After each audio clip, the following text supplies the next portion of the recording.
Wow, this is totally unexpected. Truly, that cannot be. No, you're right. You're absolutely right. Thank you. So why do you tell such lies? Hey, thank you. It's just wonderful to be here and just extraordinary. So I really hear what you're saying, but there's some way. What gets in my way is this sort of attachment or focus to outcome. I mean, that what you're really saying is it's joy for joy's sake in the moment. It's not to try and get something. Those are very good words, and we agree with that. We teach that. But here is the dilemma that you face with that. The contrast gives birth to a desire, and the desire is something that you want to experience. And wanting to experience it does mean you are looking for an outcome. And then there is the awareness of where you stand relative to the outcome. And so this business of paying attention to the way you feel is about soothing that time between where you are now and the outcome. But we want to do more than soothe it. We don't want to soothe it so that the outcome comes faster. We don't want to soothe it so that the results are more perfect. We want to soothe it because we want you to have a joyful experience because you never get it done. In other words, if you don't learn that it's supposed to feel good and you don't learn how to make it feel good, then your life cannot be good because there will always be something else that's unfinished. There will always be something else imperfect. There will always be something else in the making, you see. And even though we say to you again and again, you never get it done and you cannot get it wrong, still you choose often not to feel pleasure in what you consider to be less than perfect unfolding experiences. And we say, since you get to continue to unfold, why would there ever be any grief in it not unfolding perfectly the first time?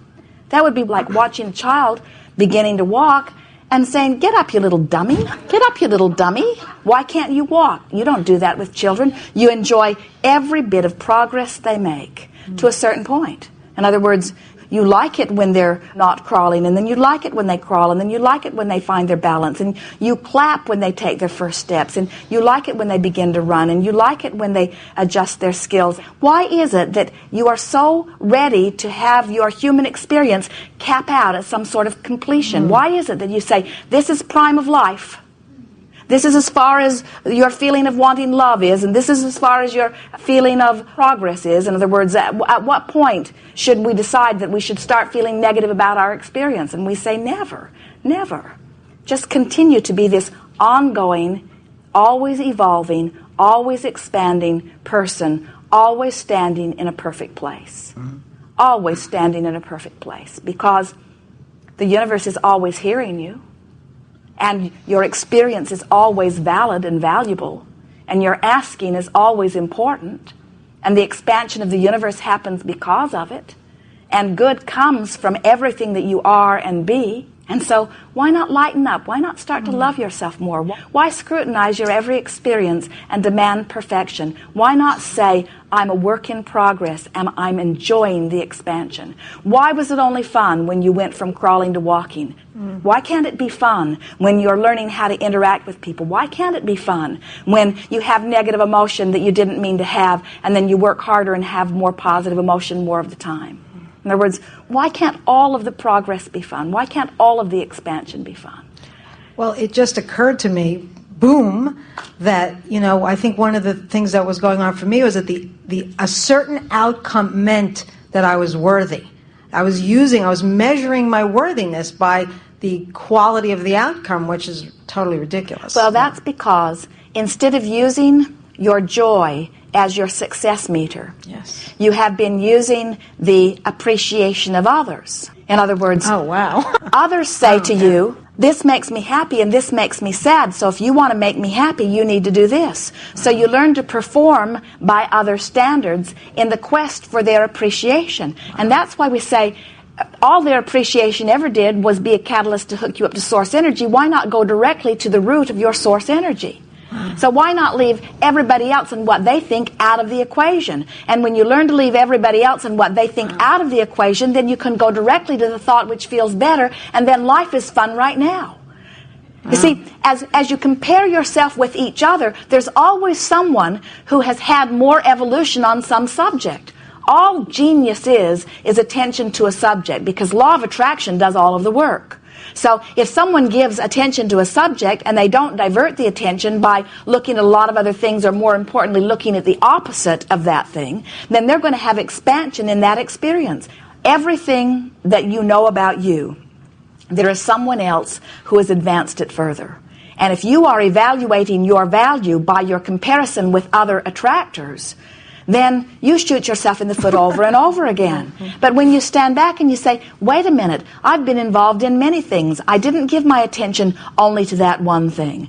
This is the way my life is unfolding. The criteria of my success is about the joy that I am feeling in this moment and in this moment and in this moment. Then before you know it, what others are doing becomes irrelevant, and you stop being so self-critical or so self-judging. And we think that is a wonderful thing. If you could get into the mode of asking your inner being what your inner being thinks about you, what you will begin to notice is your inner being always adores you, but you can only hear what your inner being is saying when you are in a place of reasonable connection. Now, the universe will knock itself out to get the message through to you, because whenever you ask, endless circumstances and events are arranged in order to help you to understand, and you're becoming more and more aware of all of that. But worthiness is something that you were born feeling, and something that you unlearned. And to relearn it is not a difficult thing if you understand the basis of discovering it. And the basis of discovering appreciation is to practice appreciating others. The basis of being loved is to find lots of things to love. The path to well-being is to exaggerate well-being. Your emotions are your guide to everything. So if we were standing in your physical shoes, all of you, and we were wanting to proceed through the next few days in a most meaningful way on the heels of what you've been hearing here, we would play games like, wouldn't it be nice if? We would play games like, well, the thing I love about this is. In other words, we would ramp up our list of positive aspects and our rampages of appreciation.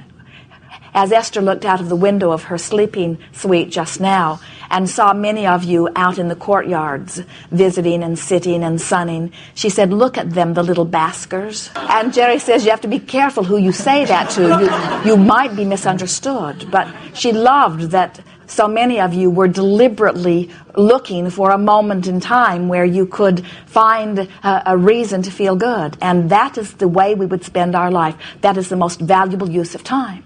So then you say, but I have to go to work. I can't just sit around and bask all day. And we say, then at work, we would look for positive aspects. We would look for reasons to praise. We would look for things to feel good about. We would count our blessings at every turn. We would just make that be such a powerful part. That would be the top thing on our to-do list. Today, no matter where I'm going, no matter what I'm doing, no matter who I'm doing it with, it is my dominant intent to look for things that I'm wanting to see. And before you know it, you will have trained yourself, you will have relearned that natural feeling of well-being. And no wrongdoing, no incompletion can ever come as a result of that. Life is really good, and you are physically focused creators in what we see to be the best environment of creation that has ever existed. The leading edge is where it all is. It's where all of the power is. And so, as your experience gives birth in you to a desire that is new or maybe one you are reliving, and it feels good to you while you are contemplating it, then life is breathing through you, Source is breathing through you, and it is the optimum creative experience.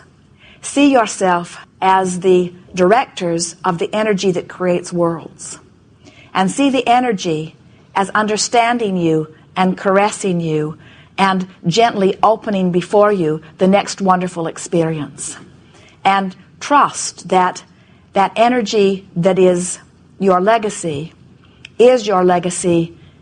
and amplifies your worthiness. It would not be there otherwise. And it is always there. And then begin practicing your conscious awareness that you can pinch it off or let it flow. Pinch it off or let it flow. Find someone in your mind who has been big in your experience and pick on them in your mind. Make 5 or 10 statements of criticism about them and feel life diminishing. Feel the empty feeling that ensues. And then take the same person and make an equal number of statements of appreciation and feel your resources, your source return. And then say to yourself, that is the issue of worthiness. In other words, it's all been my doing. I've been the keeper of that gate all along. It hasn't been about actions, past or present. It hasn't been about anyone else's evaluation. It's only been about what I'm doing with my valve right now. So here you are, extensions of source energy. And here is this juncture called now, where you can make a decision right now to focus upon something that allows the energy to flow, or you can make a decision to focus right now on something that doesn't allow the energy to flow. So you've got your hand on the valve right now, and we say, doesn't it make the decisions easily? In other words, nothing's more important than I feel good. Why would I ever use anything as a subject in my now to not feel good? Why would I focus upon all the things that I have to do that I don't have done when it makes me feel that overwhelming feeling? Why would I think about all the things that I did in the past that if I knew then what I knew now, I would have done differently, that fills me full of regret? Why would I amplify that regret right now? Why would I look for things that make me feel bad? And why, when I discover one that I didn't know I was even looking for that made me feel bad, why would I stay there and keep amplifying it? And we say, it's because right now it feels like the path of least resistance. You got to practice something else and make that the path of least resistance. And it is our promise to you that as you remember or relearn or rediscover this connection to source on a consistent basis, the path of least resistance will come fully within you to the point that it will be hard for you to have a negative thought. It will be hard for you to not trust someone. It will feel really odd for you to feel uncomfortable about something. You'll get so used to the world honoring you and the seas parting for you and doors opening for you and things going the way that you just thought that they would go. You'll find yourself saying things like, well, I knew that that would be all right. Well, I knew that would be all right. Well, I knew that would be all right. Well, there's not ever a problem there. Everything's all right. You'll find yourself just moving forward, expressing your appreciation of where you are and your understanding that it's just supposed to get better and better and better. You'll find yourself turning on the television and tuning into something that is so far different than your vibration, and there would be nothing that would ever be interesting enough that it would captivate your attention and give you that knot in your stomach. In other words, you just find yourself immediately knowing that that's not going to get me there, that's not going to get me there, that's not going to get me there. In fact, you might turn that television off altogether. You might never buy another newspaper. You might not listen to the radio. You might not go to places that you are accustomed to going. In other words, you'll get so connected to source energy that you'll be like the bird that is flying from the impulse of that which is coming forth from within.